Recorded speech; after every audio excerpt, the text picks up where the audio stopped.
Welcome to my Dog Ate My Book Report, a podcast where two weirdo 30-somethings take turns introducing each other to a formative book from childhood the other has never read. I am Ren, and I have really only just realized that I was massively oblivious to advertainment as a kid. And I'm Brandon, and I have known for a long time that I was oblivious to advertainment as a kid. I grew up on 80s cartoons mainly, like Transformers, which was only there to sell toys. Well, the book that we read was here to sell dolls. Yeah.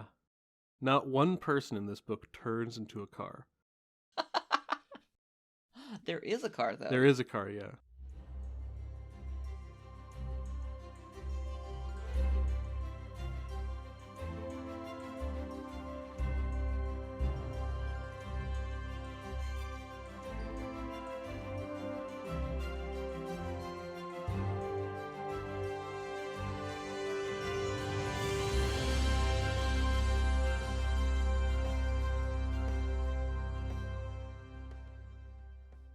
So, yes.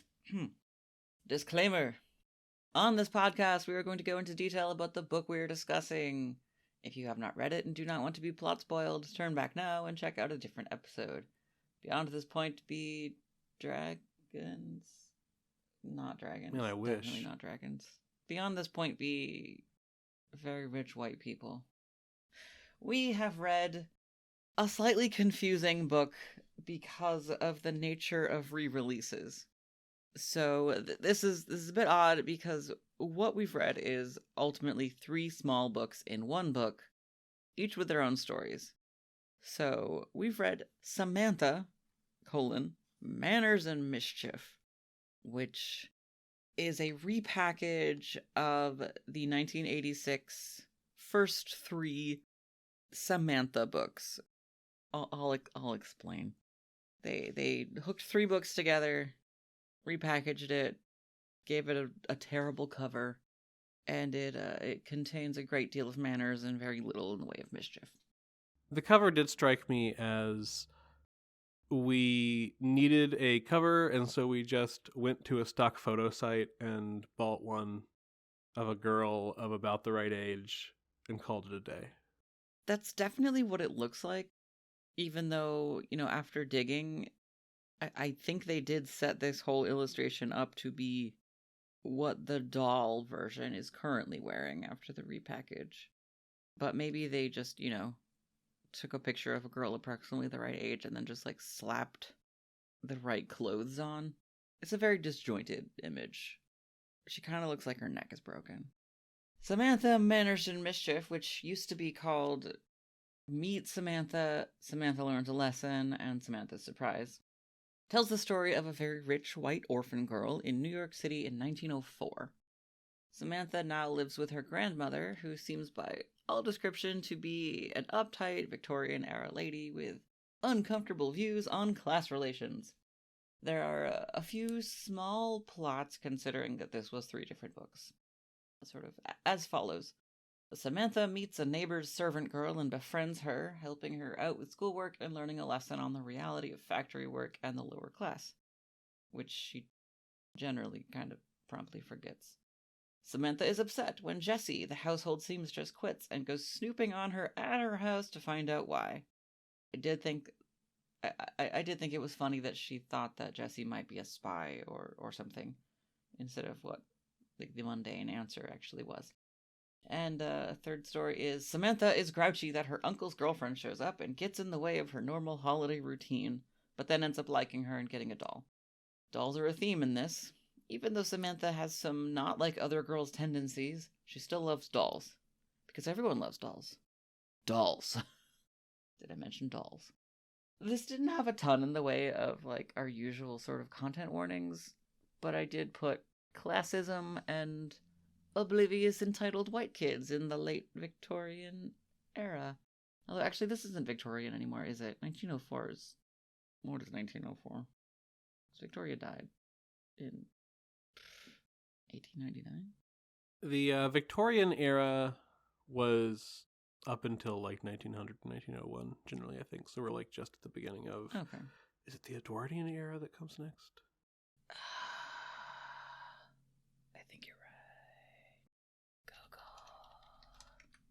I think it is still valid to Yes, say that we are in the Edwardian era, which is from 1901 to 1914. Ignore me. I think it's still valid to say that Grand Mary was a Victorian lady, though, because she would have definitely grown up in That the is Victorian true, era, and those are the values that she has. Oh, so yes, this was a me pick. I have subjected us to. It wasn't ultimately like it wasn't a painful read. It was very quick. Yeah. I I I have memories.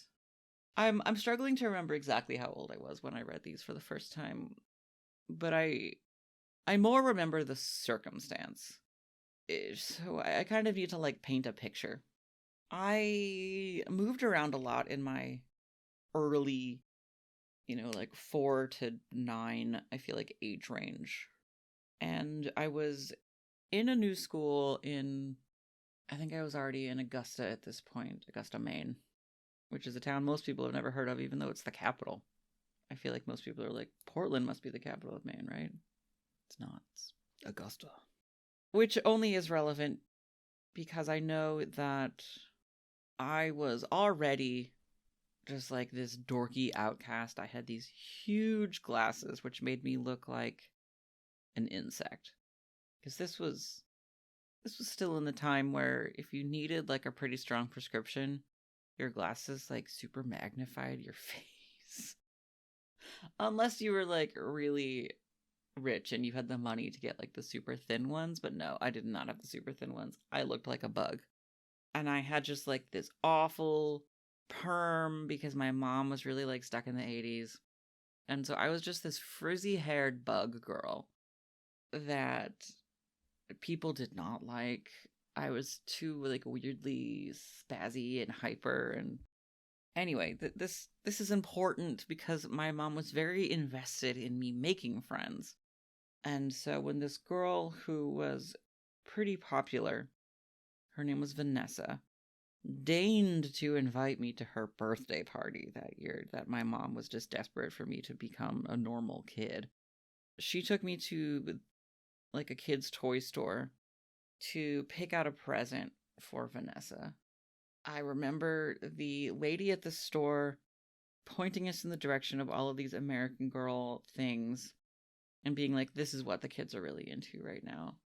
So despite the fact that we like really did not have the money for this, my mom, trying so hard to get me to be accepted by people my own age, bought like this entire book box set of the Samantha books and I think the Molly books, but we'll get into that. I had like an awareness already at that point that like we could not afford this and feeling like so bad about it. I became just sort of like hyper aware of money problems pretty early. Anyway, I go to this birthday party and this girl, Vanessa, like she wasn't mean about it, but, and I don't remember what she said, but I do remember that when the books were opened, it was very clear that she considered herself to have outgrown chapter books of this length because she was, in addition to being popular, she was very smart and was like, I think her dad was a doctor or something because she had this house which had like turrets. It was gorgeous. And she was in the gifted class and she was just, cool. And like I said, she wasn't mean about it, but I knew she did not like this gift and was not going to read it. Because I think we were too old at that point. Because these books are like, I don't know what, you read these at like in like second grade or something. Yeah, it struck me that I think these books probably skew the youngest of the stuff that we've read. Yeah. Arguably, they are around the same reading level as something like The Mixed Up Files of Mrs. Basil E. Frankweiler, but that book feels more deep, certainly. So I know that I didn't like steal them back or anything, but I know that I kind of like retreated and read at least the first one like off in a corner while everyone else was doing more interesting things at this birthday party. And then I proceeded to go to the library and like take out all of the other ones that were out and just absorbed myself in this like glossy historical nonsensory.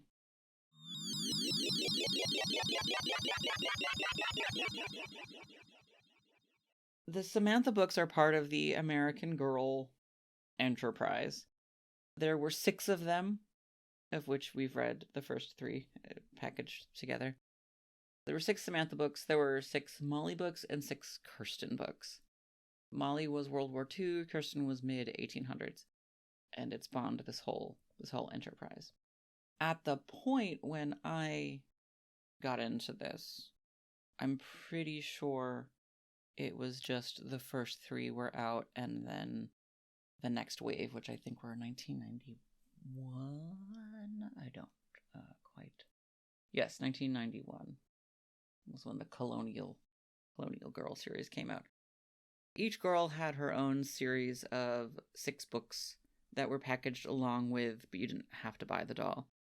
A doll, which had clothes and accessories and all of that.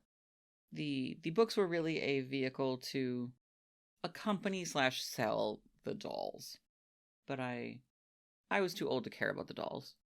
What I cared about was the history, of which at the time I didn't realize was super glossed over and not necessarily super accurate.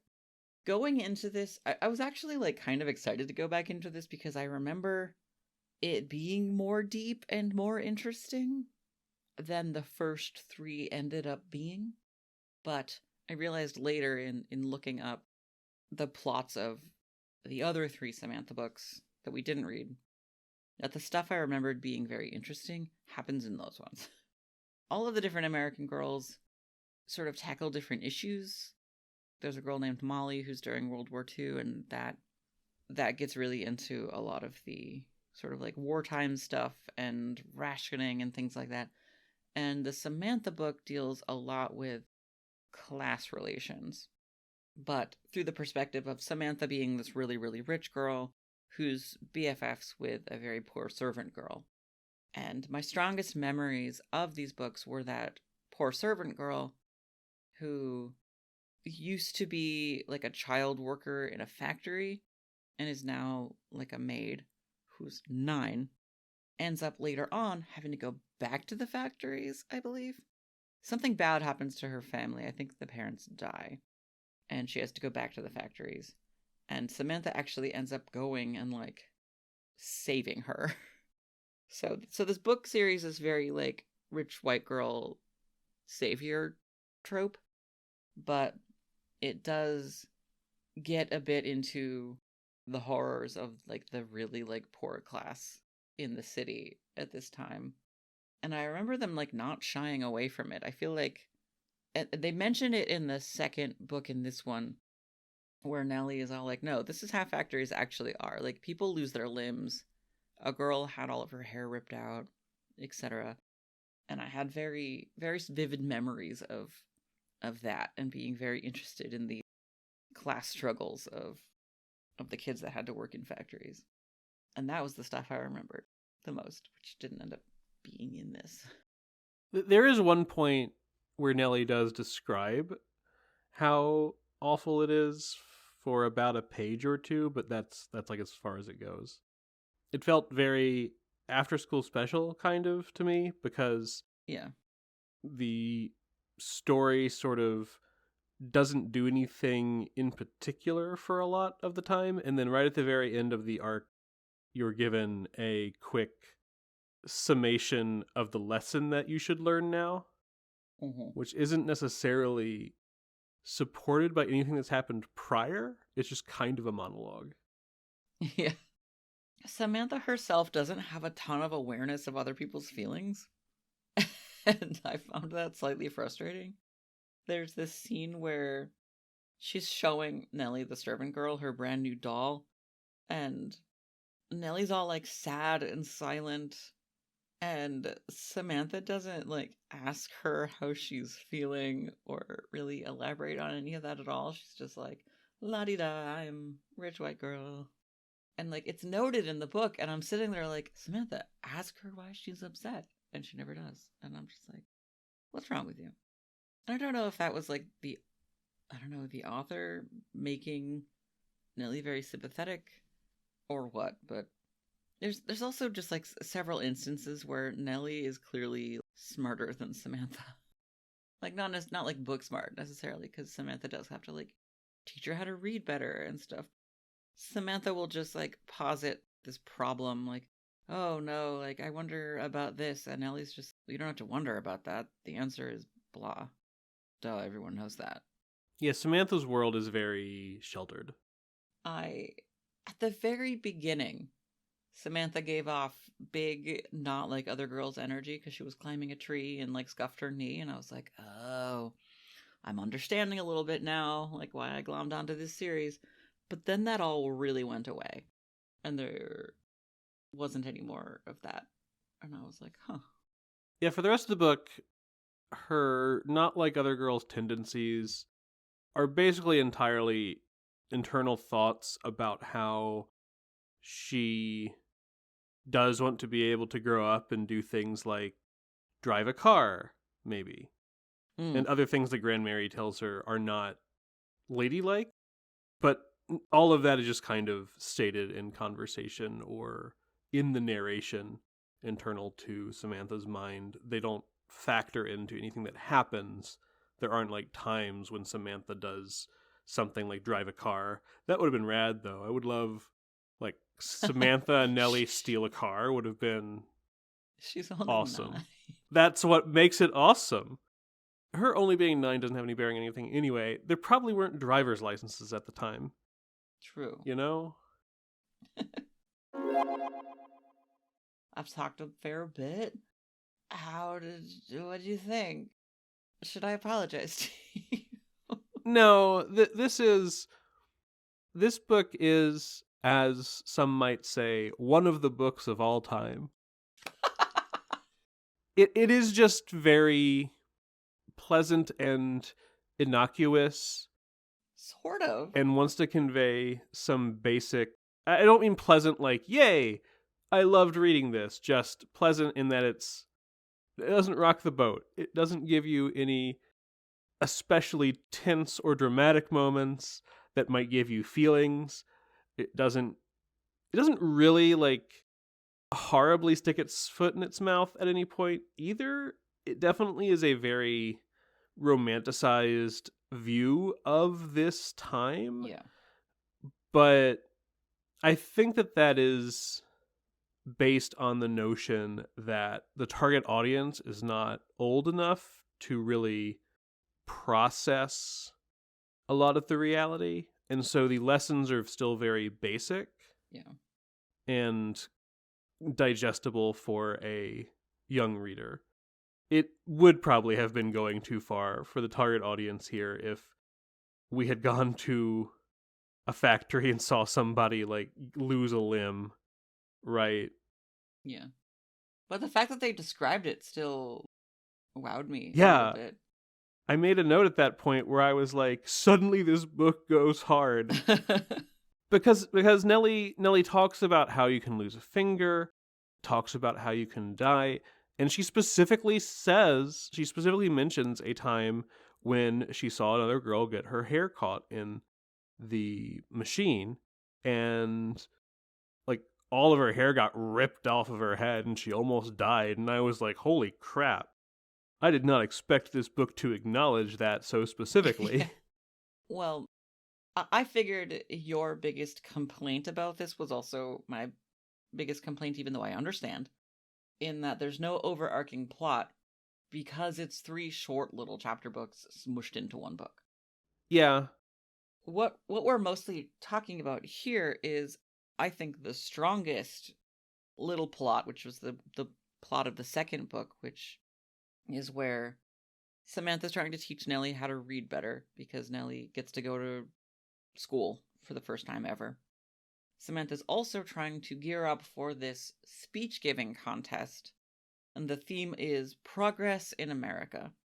And there's this very awkward scene where Samantha reads her perspective speech to Nellie, and it's all about how factories are amazing. Factories are going to lead us into the next century, and it's going to be just so wonderful because they're going to give us all this great stuff for cheap. And Nellie's just like, okay, rich girl, no. This is how factories are. And that's how we find out about Nellie's past and what she saw at the factories. And so I'm going to say for you to contrast your statement about how there's never a moment where it's very tense or anything. For me, there was a moment where it was very tense because Samantha then goes to the speech contest, having changed her speech to America could be full of progress, except we're really like letting the poor people down and the factory workers down because factories are really dangerous and you can lose an arm. And she just like regurgitates everything that Nellie had said to her. And I'm sitting there like, holy crap, she's gonna lose this contest?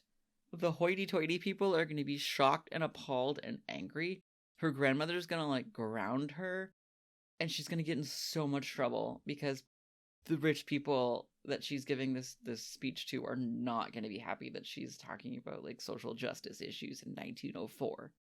But then she won the contest and everyone was really like, oh my god, the speech was amazing. And I'm just like, that is not accurate. No. She would have gotten trouble. Absolutely. Yeah. If this was real. I feel like, am I wrong? I feel like she would have gotten trouble. Probably. At the very least, I think she would have gotten a reprimand and her speech wouldn't have won. I guess the thing that I was feeling by then is that I had kind of figured out the way that the book functions, in that there is no time for a problem to really develop at any point. Basically, every beat of the stories is you get a chapter that establishes some very minor question or something that is on Samantha's mind. And in the next chapter, that is resolved. and then it moves on. So there's no real steps. To take the speech thing as an example, we get like the inciting incident where she's told about this in class. And she asks around to her family about what would be a good thing to choose. Notably, I don't think any of them said factories. So when she chooses factories, it just kind of comes out of left field. But the next chapter, she gives the speech and gets to go to the... She gives the speech and is one of the two winners of her class that get to go to the thing. And then that's basically it. And then she tells Nellie about the speech, and Nellie's like, that's not really accurate. And then Samantha changes it in the next chapter, and that's basically it. Like all of that, everything is in this very sort of 2-chapter per dilemma structure. So there's never any time for those things to develop nuance or for additional twists to be added in. You know, one chapter, Jesse leaves employment. The next chapter, Nellie helps Samantha track down Jesse, and they find out it's because she has a baby. The end. Okay. I'm usually put a pin in that because I have so much to say about the whole Jesse arc. But about the speech contest, you're right, in that I shouldn't have anticipated that there was going to be a problem. But based on all of the like previous context, I was, for a paragraph concerned primarily because I thought the grandmother was going to be angry. Because when Samantha starts teaching Nellie how to read, a bunch of the other neighborhood rich girls start making fun of Samantha. Like, oh, you're hanging out with the servant class. Gross. And she goes to the grandmother and she's just like, why are people like this? Why are people upset that I'm friends with Nellie? And the grandmother's like, you're not friends with Nellie. You're helping her. There's a difference. You wouldn't be allowed to be friends with her. I stopped at that point and I was like, oh my god, this grandmother is a horrible person. There's just this very, we are the rich saviors in this poor child's life. Yeah, so that's why I thought the grandmother would be really upset by that. Yeah. And my vague memory of later, there's a lot of like voting rights stuff in later books where the grandmother clashes with the uncle's wife. Yeah. And I remember that was the first time I ever saw the phrase newfangled. because the grandmother does a lot of complaining about all of the newfangled ideas of Constance, or whatever her name was. Cornelia? Cornelia, thank you. Yes. Yeah, and Grand Mary was not impressed by things like machines when it came to progress. True. And she has a couple of those sort of lines that are put in historical fiction, basically to have a character say such and such is impossible and would never happen, with the reader knowing full well that it absolutely happens. Like, Grand Mary at one point asserts that there's basically no way cars will catch on. It's like, okay, sure. She does live in a world. The Model T hasn't happened yet, so fine. But also, like, wink at the reader.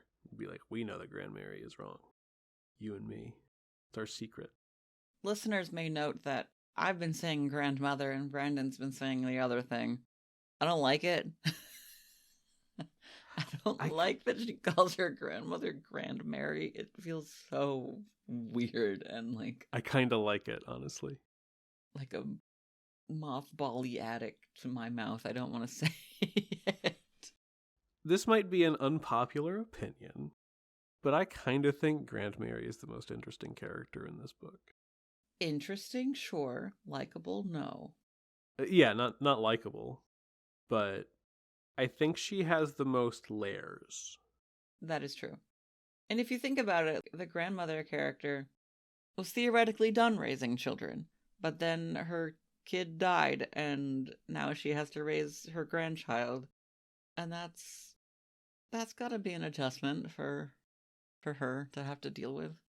Well, and as much as she is entrenched in the beliefs of her time, as pertains to how rich people relate to poor people and how ladies are supposed to be and what they can and cannot do and things like that, there are also times when she stands up for Samantha. Often when Samantha is not in the room, when Grand Mary doesn't know that Samantha's perceiving this. Like, there was a time when a couple of the other rich ladies show up at the house, and I think they were like, we heard Samantha is hanging out with that servant girl, and you should probably do something about that, because something bad might happen, or she might learn bad things. And Grand Mary like stands up for Samantha's ability to choose her own friends and hang out with who Samantha wants to. And this is something Samantha overhears. She's not in the room for this conversation, but I thought, okay. I think she also overhears the conversation where, like, so after she meets Nellie, the servant girl, for the first time, Nellie has to leave again in the first book. And as like a going away present, Samantha gives Nellie her prized doll. And then at the very end of book one, somebody's complaining to the grandmother, like, Samantha has no sense of value and just loses her doll, her expensive doll. And the grandmother says to this person, like, actually, I think she has a pretty good sense of value because she gave it away to a poor girl. Yeah. And I'm pretty sure that was an overheard conversation and not something that she said to Samantha. I think you're right. So yeah, you're right. You're right. I mean, I'm not arguing about it. Well, you said unpopular opinions, so I figured I would. Yeah, I figure it might be. I don't know.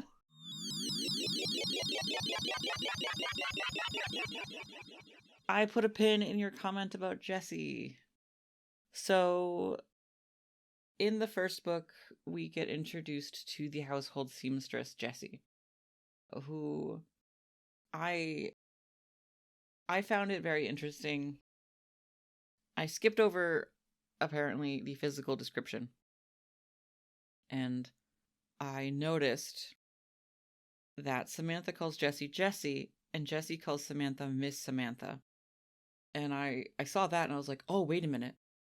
I learned something from Nuance when we read Roll of Thunder.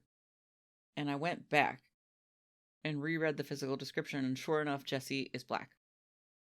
And I don't know how I missed that. Something I don't think that I would have picked up on or just thought anything weird about.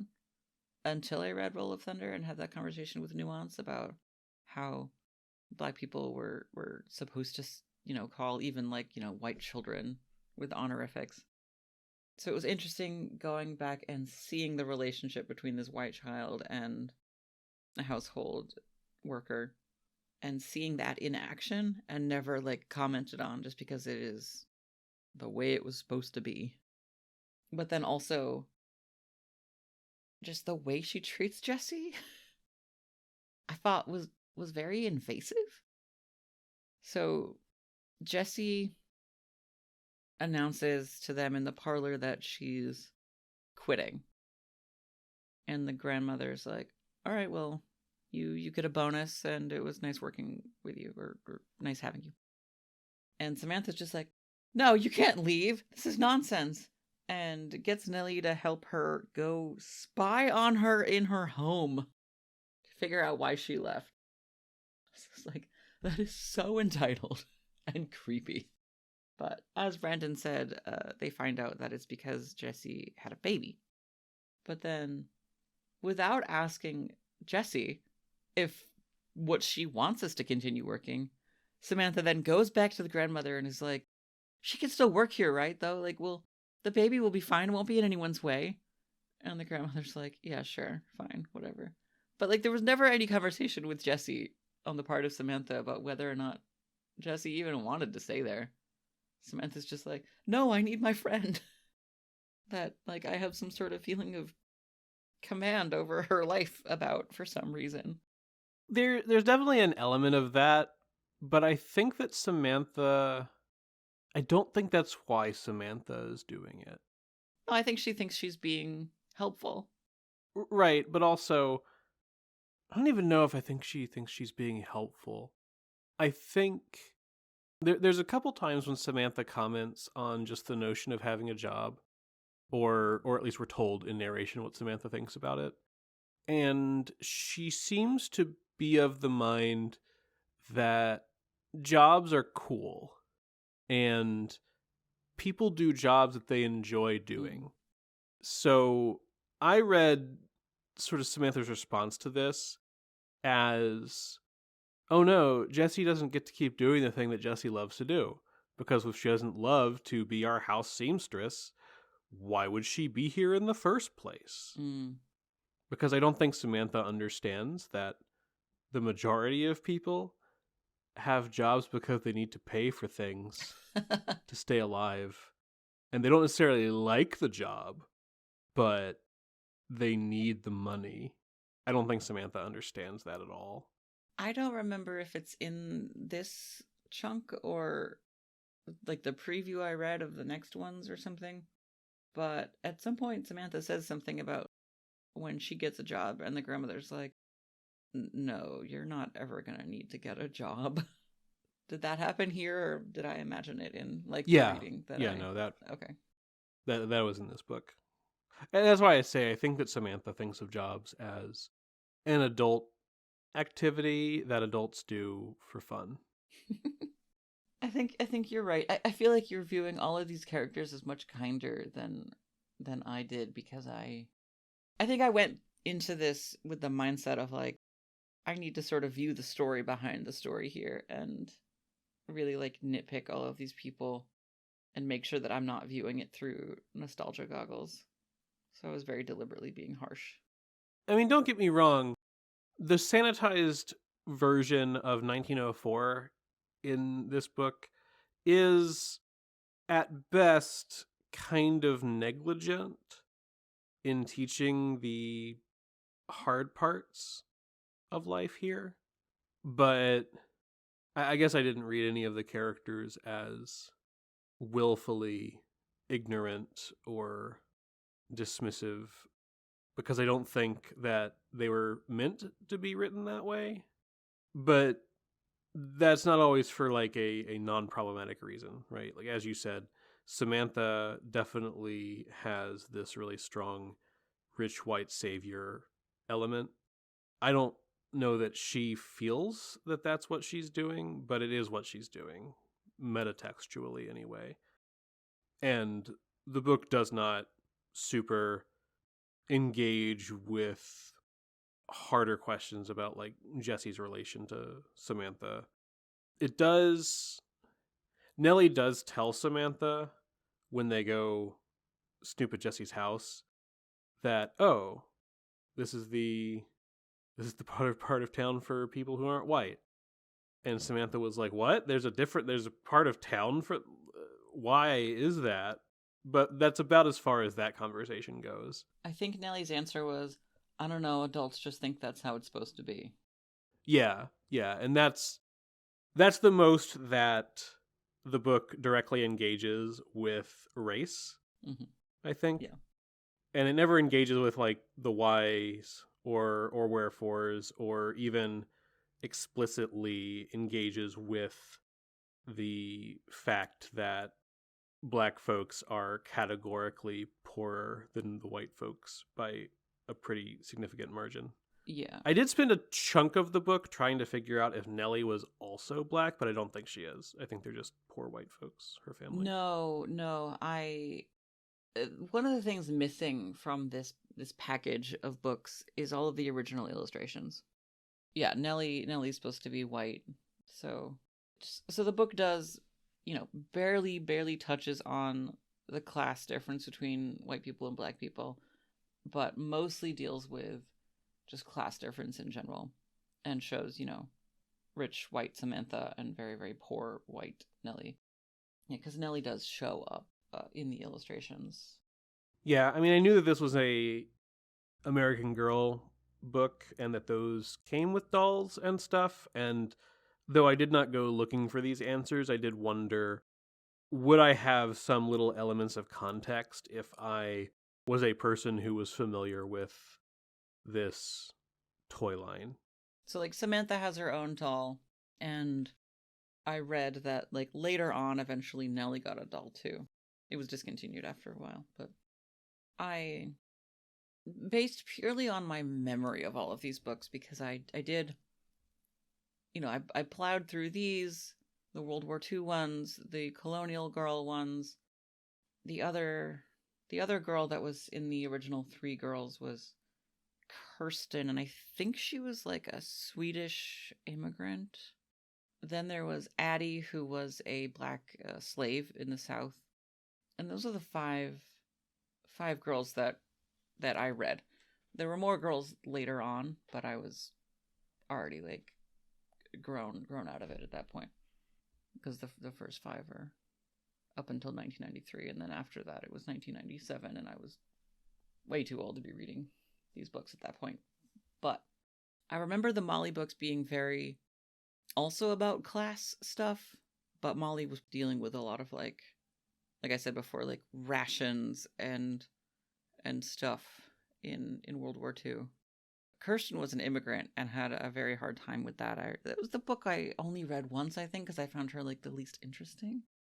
But she was, I think, Swedish. I don't know, like blonde European immigrant. And a lot of her story was about like having to acclimate and learn English and stuff. I don't remember what class Felicity was. She was just a like Revolutionary era white girl. But I do remember the Addie books very vividly because she was a slave.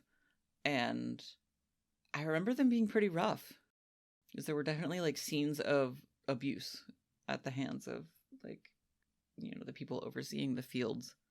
And yeah, so I think my impression of, the books that I did read was that Samantha was definitely the like richest one, the most, in an advantageous position.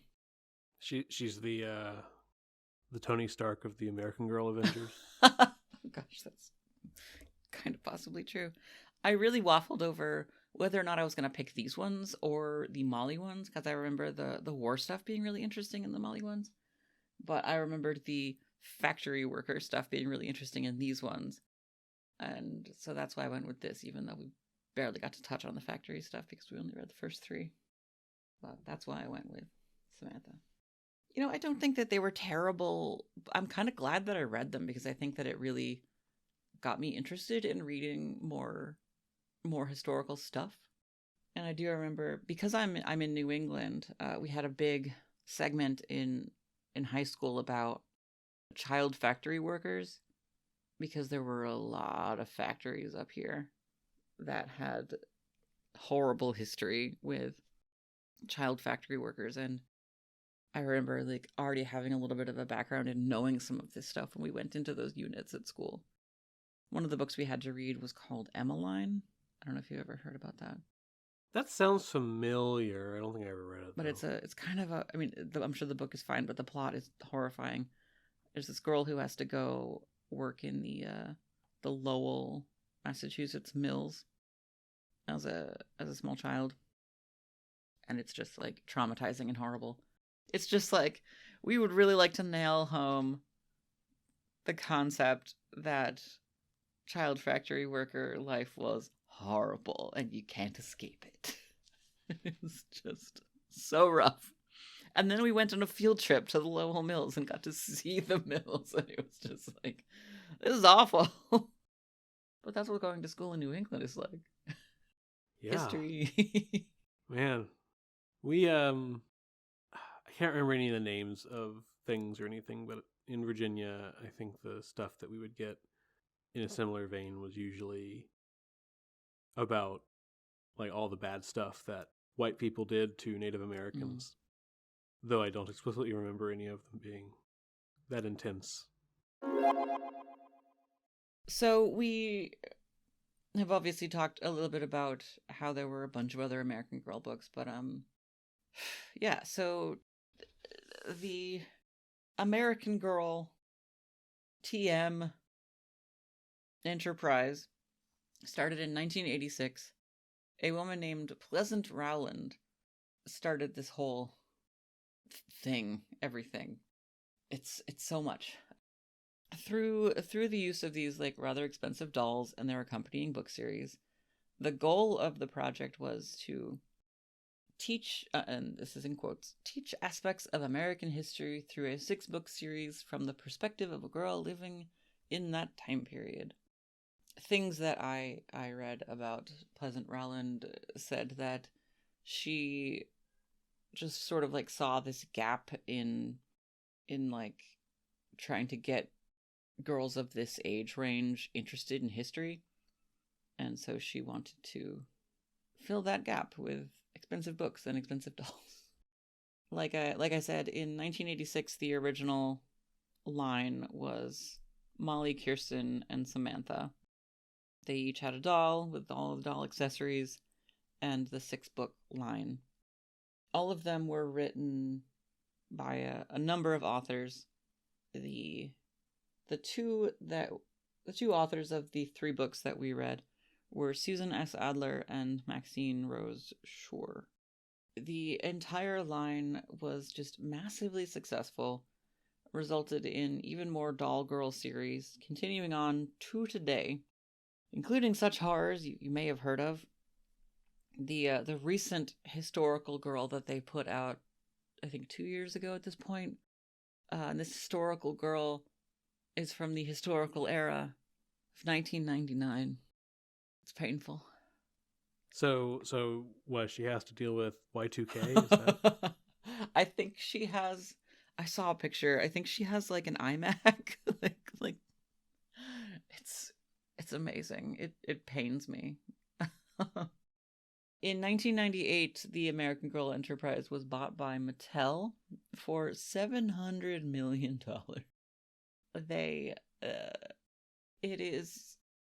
It's considered a book series that tries to pay a lot of attention to diversity and racial justice and things like that, because they do have, a doll from many, many, many different walks of life. I feel like it took them a really long time to have an Asian doll, though. I feel like that was like a thing they were criticized for.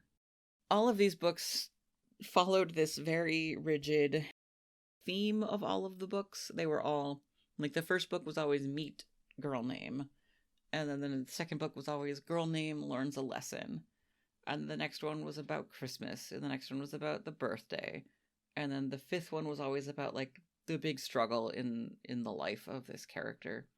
So the fifth one in the Samantha series was the going and saving Nellie, stealing a boat and saving her from the factory / orphanage situation.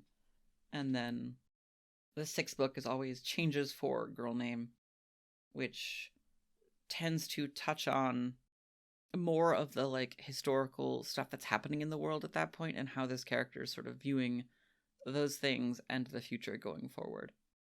They eventually veered away from that structure when they started putting out girls whose cultures don't have Christmas or don't celebrate birthdays in traditional ways. So they put out Kaya, who was a Native American girl, and that's when they had to stop doing the like that structure, because it'd be a little weird to pigeonhole that culture into, oh yes, Christmas for the Native American girl. Yes, absolutely. No. Recently in the news, you may know about this. As is my habit, I put in, book series problematic into Google, and then a bunch of stuff came up which I had forgot about, that a big controversy in the past couple of years. And so when I typed in American Girl book series problematic, I got a lot of right-wing people complaining about how the American Girl company has gone woke. And I would like to point out that this is the book series that started out with, this. Like, I feel like it already started off trying to be somewhat progressive in that way, even though they, as we've pointed out, there's a lot of glossing over the harder topics. But what happened was they put out a book called Body Image: How to Love Yourself, Live Life to the Fullest, and Celebrate All Kinds of Bodies. And there is a very brief mention in the book of gender dysphoria and how if you're feeling like uncomfortable in your body, you can talk to your parents and talk to your doctor and maybe get something called a puberty blocker to pause things until you decide what you want to be. And the right-wing people had a conniption. Yeah, that sounds like a thing they would hate.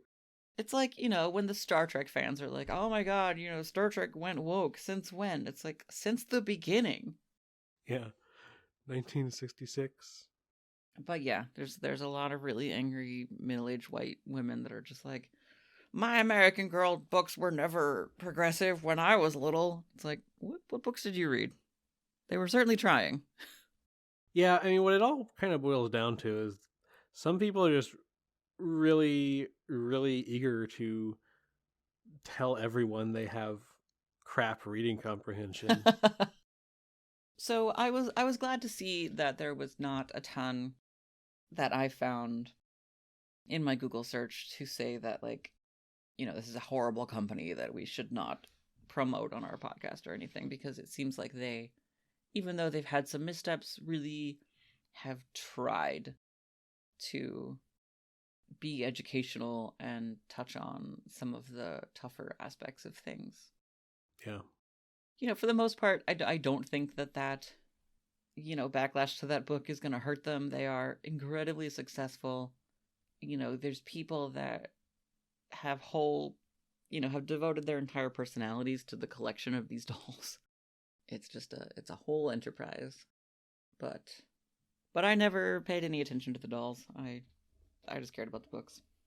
So when I got to the end of my copy, my Kindle copy, it was like, check out the other Samantha books, and you'd already told me that this was like a compilation of part of the series, so I was expecting the volume 2 to be there. But then a lot of the other ones were Samantha Mysteries. Do you know what this is about? Yes, I've never read any of them, but there are the dolls, and the books have gone through several incarnations of being like out of print, and coming back and them like re-releasing with different illustrations and trying to sort of like refresh the IP. And so, this whole book that we read with the mashup of the first three is its like fourth or fifth reincarnation of Samantha. But for a long time, the books were just, the six. And then, some of them had some workbooks, I think. And then there was a sort of choose your own adventure Samantha book, which really just rehashed all of the plots of this, but like it was like you could be friends with Samantha too.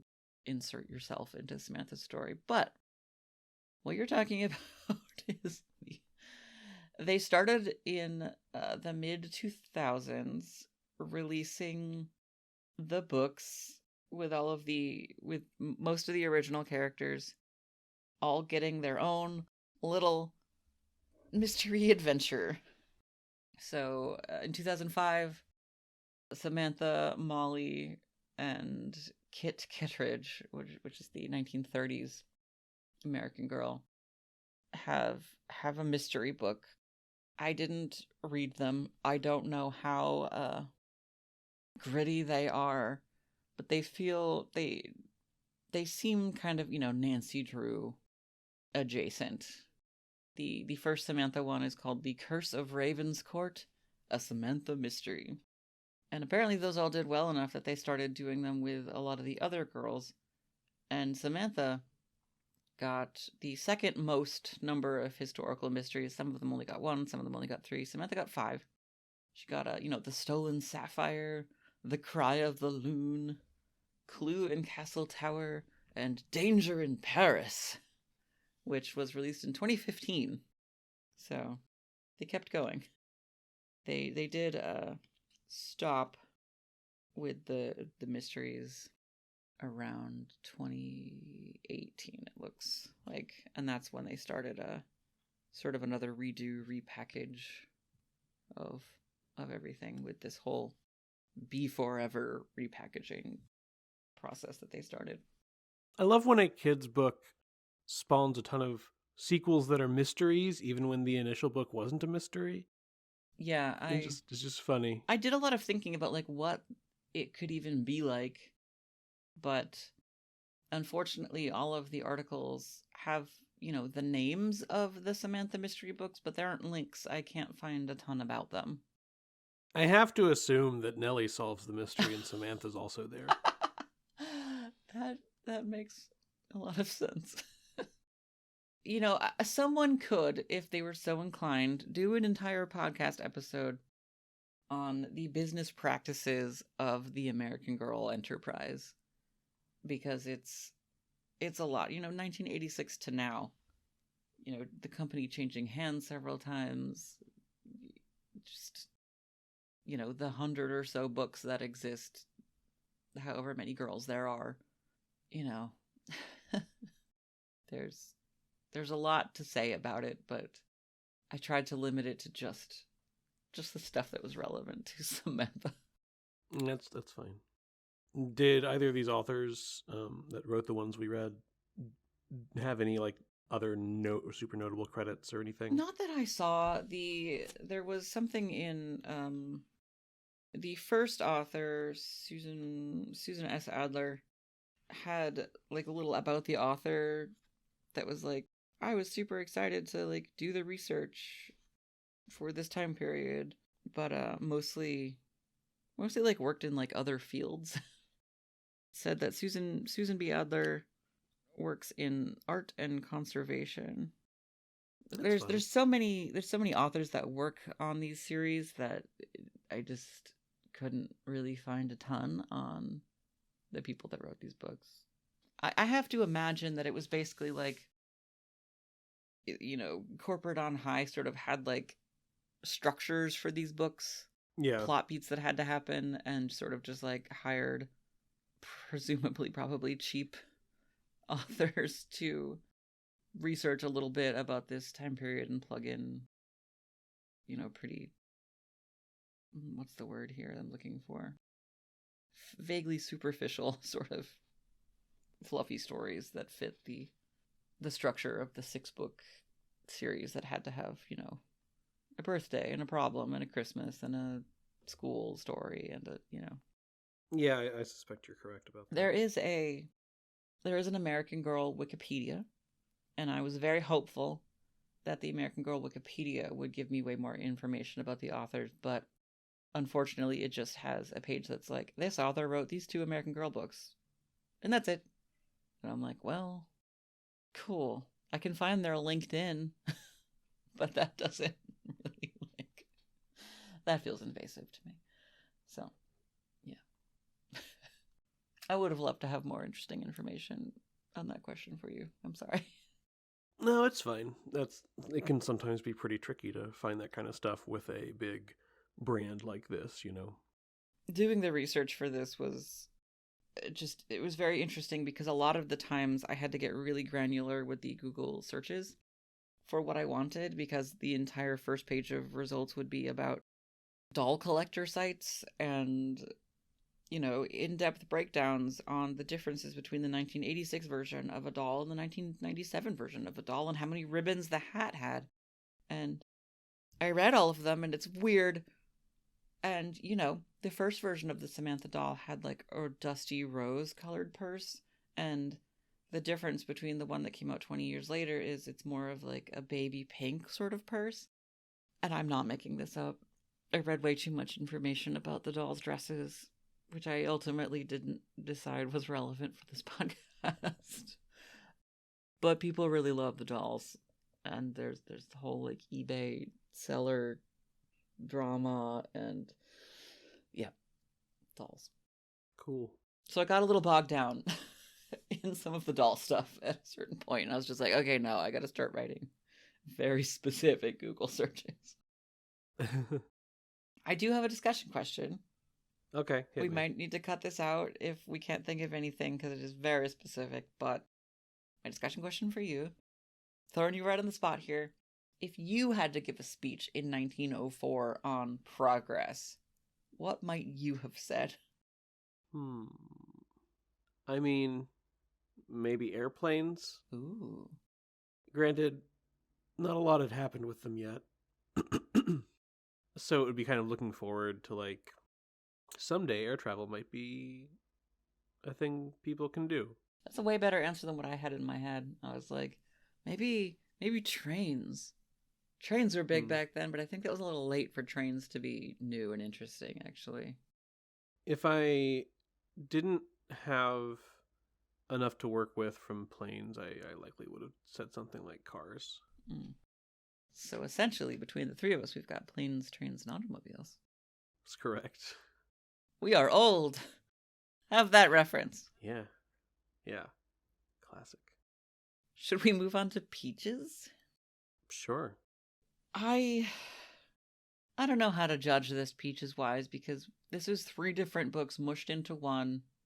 My fond memories of it are clearly of the books that came later that I didn't read this time. I didn't have a difficult time reading it. It was kind of just like a super breeze to fly through. None of it really like made me mad or anything. It was fine. Yeah, I think I'm at 2 peaches for essentially that reason. There's not a lot here. It's one of those books that kind of feels to me like a thing that is for a specific child audience, but doesn't have a lot for people who are older than, I guess, really Samantha in the book is. So older than like 9 or 10. But it doesn't piss me off or anything, and I'm kind of reserving 1 peach. I'm kind of reserving like below 2 peaches for like things that I think are actively bad in some way. And these are just fine. They're just very sanitized and, readable. And I can certainly see how these kinds of books would be good gateways into learning more about history and about life in these different times. And I think that that's a noble goal. Yeah. So I'm just gonna go 2. middle of the road. I'm just gonna give it a 3 because It was fun to go back and remember, and I really am tempted to go back and read the Molly books.